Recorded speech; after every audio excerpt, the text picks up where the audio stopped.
Saudara-saudara yang diberkati Tuhan, salam sejahtera untuk kita semua. Shalom. Damai di dalam. Terpujilah Tuhan Yesus yang telah memberkati kita dan yang memberikan kita kesempatan untuk boleh ada di tahun yang berjalan, tahun yang baru di hari yang ke-19. Dia terus menganugerahkan kita kekuatan, kemampuan.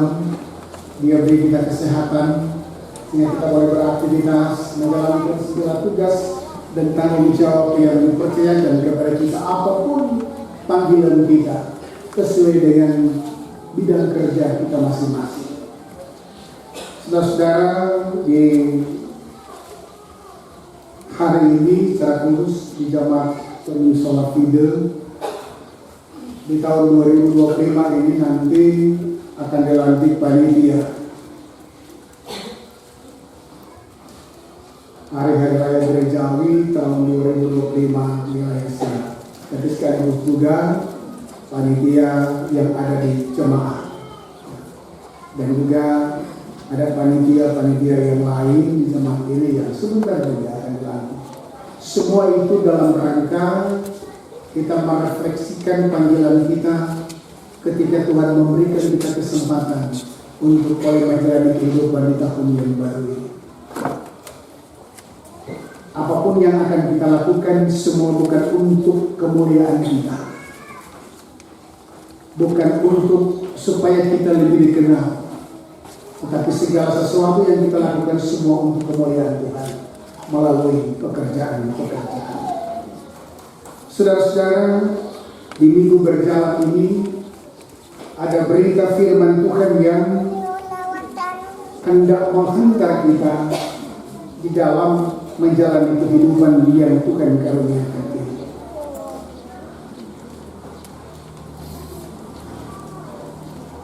Dalam Ulangan pasal 30, bagian ini berisi tentang nasihat Musa, seorang abdi Allah, kepada orang Israel sebelum mereka memasuki tanah Kanaan. Nasihat ini sangat penting untuk diikuti oleh umat. Kenapa? Karena ini berkaitan dengan kesinambungan hidup mereka nanti ketika mereka memasuki tanah Kanaan. Mereka diam dan menetap di situ. Pesan ini, nasihat ini sangat penting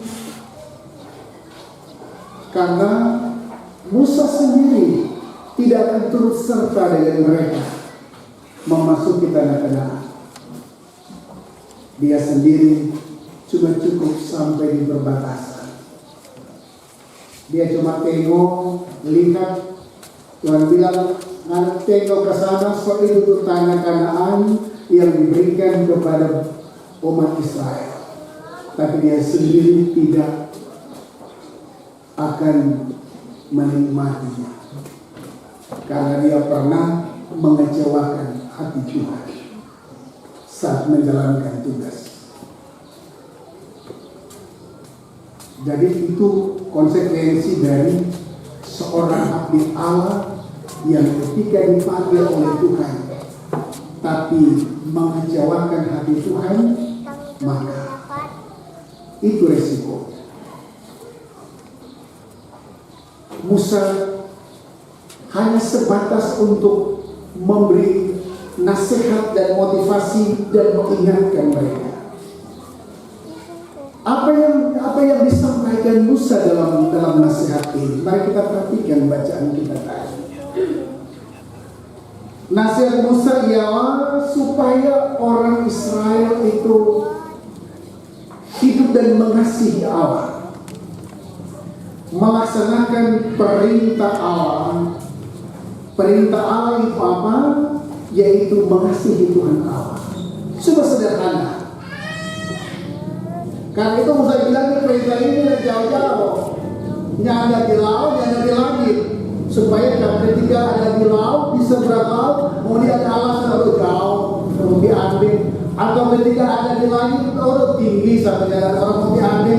Tapi Musa bilang ini sederhana, itu dengan kamu dalam bacaan kita tadi, itu so ada di dalam hatimu, karena itu disampaikan terus setiap saat kepada kamu bagaimana tentang perintah dan ketenangan Tuhan. Perintah untuk mengasihi Tuhan, itu yang mereka harus laksanakan. Mengasihi Tuhan dengan cara bagaimana yang dimaksud. Nah, bacaan kita tadi memberikan penjelasan. Pertama, yaitu mengasihi Tuhan dengan cara umat harus hidup menurut jalan yang ditujukan. Saudara perhatikan ayat 16 bacaan kita. Pertama, mereka harus hidup menurut jalan yang ditunjukkan Tuhan. Itu yang pertama. Yang kedua ialah mereka harus berpegang pada perintah, ketetapan, dan peraturan.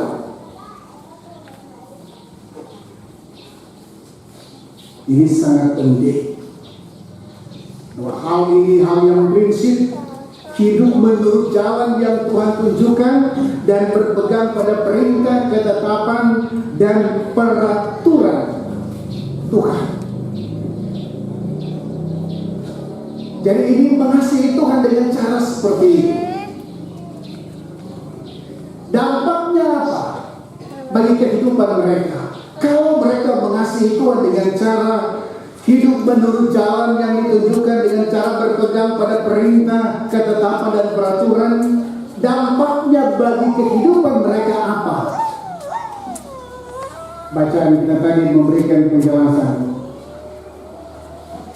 Ayat yang ke-16, supaya mereka hidup. Pertama, kalau mereka mengikuti jalan yang ditunjukkan Tuhan, berpegang pada perintah dan ketetapan Tuhan, maka pertama yang akan mereka alami nanti di tanah Kanaan adalah mereka akan hidup. Pertama, kedua, mereka akan bertambah banyak. Ketiga, mereka akan diberkati Tuhan. Dan yang keempat, mereka akan umur panjang, tinggal di negeri yang dijanjikan Tuhan. Sederhana sekali sebetulnya pesan Musa ini. Mengasihi Tuhan itu bukan for Musa diri sendiri, tapi for orang. Sebaliknya, Musa mengingatkan mereka, tapi kalau kamu tidak mau mendengar, ya, perhatikan ayat 18 peringatan Musa. Tapi kalau kamu tidak mau mendengar apa yang telah diperintahkan Tuhan dan berpaling kepadanya, kemudian kamu akan beribadah kepada Allah lain, kamu pasti binasa, tidak akan umur panjang. Saudara, ini catatan penting bagi Musa untuk orang Israel. So, kasih ingat. Itulah sebabnya saudara, Musa tahu bagaimana situasi yang akan mereka hadapi nanti di tanah Kanaan. Godaan-godaan apa yang akan mereka alami di sana. Ya. Tanah Kanaan itu bukanlah tanah yang kosong, bukan tidak ada penduduk, tetapi di dalamnya berdiam orang Het, orang Amori, orang Gergasi, dan penduduk-penduduk Kanaan lainnya.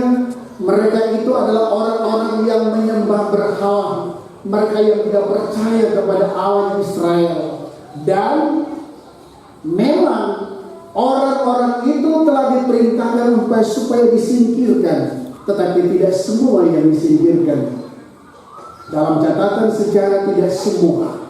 Dan orang-orang yang masih diam di dalamnya, itulah yang akan menjadi jerat bagi orang Israel ketika mereka memasuki tanah Kanaan. Karena itu Musa jauh-jauh sekasihnya bahwa nanti ketika kamu masuk tanah Kanaan, ada pilihan-pilihan yang harus kamu ambil dalam hidup.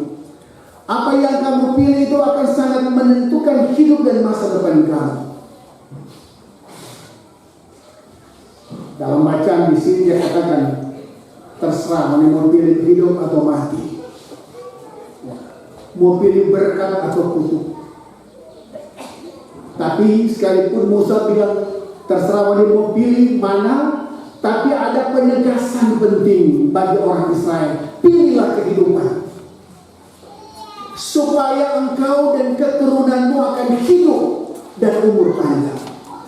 Saudara, kalau Musa memberikan penegasan supaya mereka memilih kehidupan, itu artinya Musa mengingatkan mereka, pilihlah untuk mengasihi Tuhan dan taat pada perintah dan ketetapannya. Maka ketika mereka nanti hidup di tanah Kanaan, mereka akan menikmati berkat-berkat. Mereka akan menikmati umur panjang, sebagaimana harapan dan kerinduan mereka untuk menduduki tanah Kanaan yang memang sejak awal dipersiapkan untuk kehidupan mereka. Mereka akan menikmati segala sesuatu dalam hidup kalau mereka taat menjalani kehidupan bersama dengan Tuhan. Saudara yang diberkati Tuhan, bagi kita ketika kita belajar dari firman ini, tentu pertama kita bersyukur kepada Tuhan bahwa Tuhan telah membawa kita masuk dan kita ada di hari yang ke-19 tahun yang baru yang sementara kita jalani. Tentu kita semua sibuk dengan berbagai aktivitas kita sesuai dengan rencana kita masing-masing, di tengah jemaat, masyarakat, di keluarga kita. Kita percaya bahwa segala sesuatu yang telah kita nikmati sampai hari ini karena Tuhan yang memberi ruang bagi kita untuk boleh menikmati itu dengan penuh sukacita. Karena itu kita juga diingatkan, sama seperti orang Israel di waktu yang lampau diingatkan oleh Musa. Orang semua rindu bahwa apa yang kita lakukan kerjakan diberkati, ya kan? Kita semua rindu. Kita rindu rumah tangga kita diberkati di tahun ini dengan segala berkat-berkat itu yang kita harapkan melalui kerja kita dan lain sebagainya. Kita merindukan bahwa apa yang telah kita lakukan dalam pelayanan kita atau di tempat tugas kita juga diberkati supaya daripadanya kita beroleh berkat dan menjadi berkat bagi orang lain. Semua itu kerinduan kita. Tetapi belajar dari pengalaman firman ini telah diingatkan kepada kita bahwa apa yang kita rindukan itu hanya bisa terwujud kalau kita mengasihi Tuhan.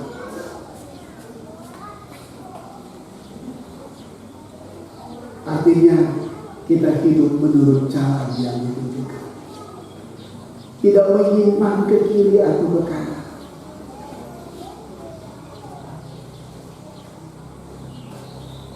Berpegang pada perintah dan ketetapan, pada peraturan. Dengan kata lain, yang diminta kepada kita adalah ketaatan menjalani hidup bersama dengan Tuhan. Bahwa hanya dengan ketaatan itu akan memungkinkan segala sesuatu yang kita harapkan untuk kita nikmati di tahun yang dapat kita raih. Kalau kita rindu panjang umur di tahun ini, kasihlah Tuhan. Itu perintah yang harus dilakukan oleh semua orang. Tidak ada di antara kita yang tidak merindukan supaya tahun ini Tuhan juga kasih umur panjang supaya orang boleh beraktivitas, mengerjakan segala sesuatu. Tapi Musa suka ingat orang Israel, kalau kamu tidak mau mendengar dan kalau kamu mau berpaling dari Tuhan dan mengikuti Allah lain dan beribadah kepadanya, kamu pasti binasa di dunia kamu. Menyandarkan umur panjang. Peringatan Musa kepada orang Israel itu sekaligus juga menjadi catatan penting bagi kita semua dalam menjalani kehidupan yang Tuhan karuniakan. Kedua, kita belajar dari firman ini Dalam kehidupan ini kadang kita diperhadapkan dengan pilihan-pilihan yang sulit. Dalam tugas-tugas kita awalnya saat kita bekerja. Kadang kita diperhadapkan dengan sesuatu yang justru menuntut kita untuk memilih. Muka kiri atau ke kanan. Mau jalan atau berhenti. Loyal atau tidak. Iya kan? Sebab semua itu ada risikonya. Semua ada risikonya. Bacaan kita juga di baru lewat Sadrak, Mesak, dan Abednego harus memilih antara hidup atau mati.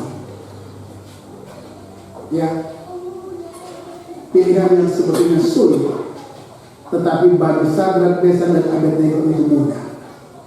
Apapun mau terjadi, tenang itu apa yang ada di soal ketaatan kepada Tuhan. Ini soal godaan-godaan dalam hidup ini yang menuntut kita untuk memilih. Karena kita berada dalam dilema kehidupan seperti ini. Antara taat atau kepentingan. Saudara, saya senang dengan pengakuan seorang bapak. Ketika dia berbicara dengan saya satu ketika di dalam pendeta, kita selepas dari jabatan. Karena satu ketika dia seorang pejabat yang mengelola di instansinya dana yang begitu besar. Dana pusat yang begitu besar dia kelola dengan instansinya, atasan yang meminta untuk nyerempet sedikit bahaya, tapi dia nggak bisa. Kita sok atur dia ini DP aturan untuk melaksanakan seperti ini. Aturannya begini.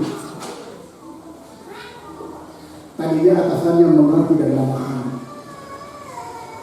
Tapi sepertinya ada orang ketiga yang masuk mempengaruhi atasan sehingga mengatakan boleh, itu bisa diatur. Semua bisa diatur. Atasannya kembali menelpon, boleh ikut kooperator. Dia bilang, oh enggak, ini akan menjadi celaka.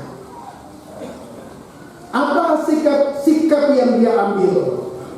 Sebab ini saudara ini so menentang atasan ini, ya toh, so menentang. Apa dari atasan dia bilang dia nyeriko. Ini antara pilihan mau pertahankan jabatan atau iko. Sebab kalau iko sama-sama masuk jurang. Tapi kalau dia iko habis jabatan. Sebuah pilihan yang sulit diambil oleh bapak ini. Tapi apa yang dia pilih? Bilang pendeta, kita beri surat pengunduran diri. Surat pengunduran diri. Maka surat pengunduran diri itu dibacakan di sebuah apel. Mereka kaget. Teman-temannya berkata bukan baik. Sementara orang lain berebut jabatan, Nana sendiri dapat jabatan yang mantap, kemudian Nana mengundurkan diri. Dia bilang biar jauh daripada kita masuk bui.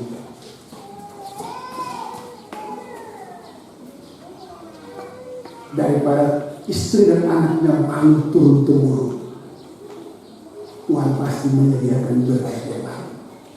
Ini luar biasa ya orang ini. Dia mengundurkan diri dari jabatan, dari posisi strategis. Ini salah satu contoh dilema antara memilih. Karena itu hari ini kita ingatkan, kita belajar dari firman ini, bahwa yang menjadi patokan bagi kita adalah iman kita kepada Yesus Kristus sebagai Tuhan dan dan juru selamat. Kalau sesuatu itu sesuai dengan iman, tentu itu yang harus kita lakukan saudara. Tapi apabila itu bertentangan dengan keyakinan kita, maka tentu itu harus kita tolak. Ketika kita menjalani hidup, ketika kita melakukan segala sesuai dengan apa yang Tuhan inginkan dalam hidup ini, maka percayalah, perjalanan kita di tahun yang baru ini pasti akan diberkati oleh Tuhan. Berkat-berkatnya akan teralami dimanapun kita berada. Tuntunannya, pemeliharaannya akan terus kita alami dalam kehidupan yang sementara berlangsung.